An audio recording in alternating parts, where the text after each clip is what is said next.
আমরা এখানে গ্রিন রুমে হাজির হয়ে গেছি। তো চলো ফুল ব্লগটা দেখো, তাহলে বুঝতে পারবে। শুধু এইটুকু বলতে পারি যে আজকে এসেছিল ইমন চক্রবর্তী গান করতে, দারুণ। লাস্ট পর্যন্ত দেখলে তোমরা অবাক হয়ে যাবে। তো চলো। তো হাই গাইজ, আমার নাম হচ্ছে মনীষা। তো আমি থাকি দুর্গাপুরে। আজকে দেখো ইমন চক্রবর্তী কিন্তু এন্ট্রির সময়তে কিন্তু আমাদের প্রত্যেকজনকে বলে দিয়েছিল যে হলুদ শাড়ি পরতে হবে, তাই আজকে আমরা হলুদ শাড়ি পরবো। রেডি হয়ে নিয়ে আসছি তোমাদের সামনে। দাঁড়াও, ওয়েট, এখনো তো মেকআপটা বাকি আছে। সবে শাড়িটা পরেছি, এটা আমাকে মা পরিয়ে দিয়েছে। কেমন লেগেছে অবশ্যই বলবে। আমাদের কাছে টোটো ছাড়া কোনো অপশন ছিল না, তাই আমরা টোটো করে সবাই মিলে চলে যাচ্ছিলাম হচ্ছে মেলার দিকে। তো চলো, মেলার দিকে যাওয়ার আগে তোমরা দেখে নাও যে কত কুয়াশা পড়েছে। দেখো একবার স্টেজটা কতটা বড় করেছিল, আর এদিকে কিন্তু সবাই হলুদ শাড়ি পরেছে, দেখতে খুবই ভালো লাগছিল। আর আমরা এখানে নেমে পড়ে চলে এসেছি আসল জায়গায়, যেটা হচ্ছে গ্রিন রুমের সামনে। আর এখানে সামনেই চা দিচ্ছিল।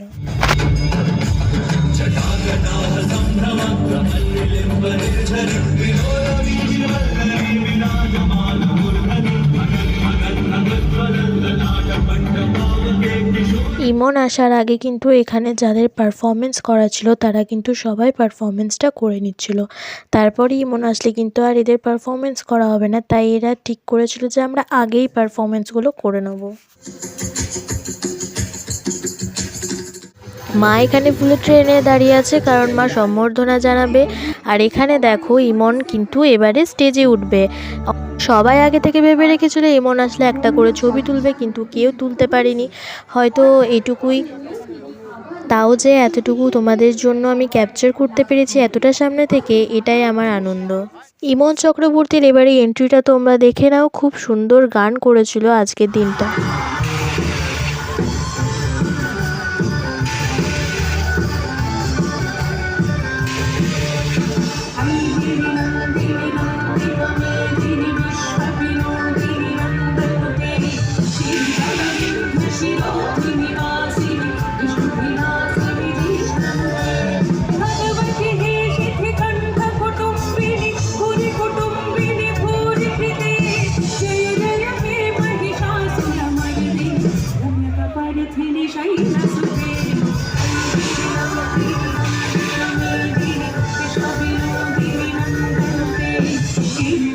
ইমন ফুল এনার্জি নিয়ে কিন্তু গানটা গাইছিল ইমন চক্রবর্তী।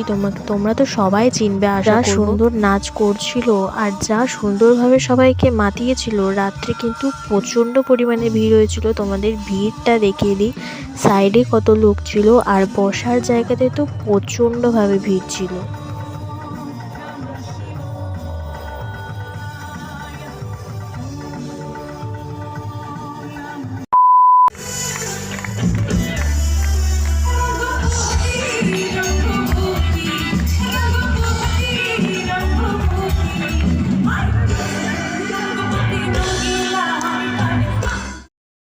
সত্যি কথা বলতে গেলে পেছনের আন্টিটা কিন্তু হেব্বি নাচ করছিল। যখন আমরা দেখছিলাম একটু হাসি পাচ্ছিল।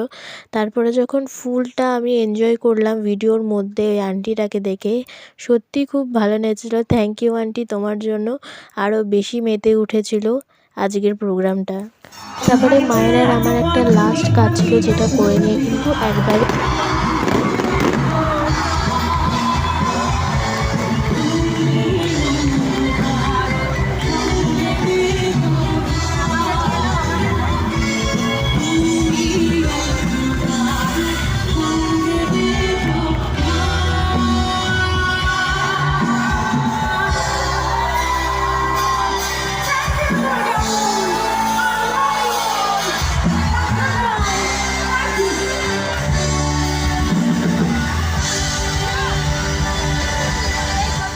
লরেল গার্লদের জন্য স্পেশাল টিফিনের ব্যবস্থা ছিল, তাই লাস্টে আমরা টিফিনটা নিয়ে বাড়ি যাচ্ছিলাম। এভাবেই তোমাদেরকে উৎসবের প্রত্যেকটা রোজ আমি দেখাতে থাকবো। তো লাইক করে দিও এবং সাবস্ক্রাইব করে দিও প্রত্যেকটা ভিডিও পাওয়া।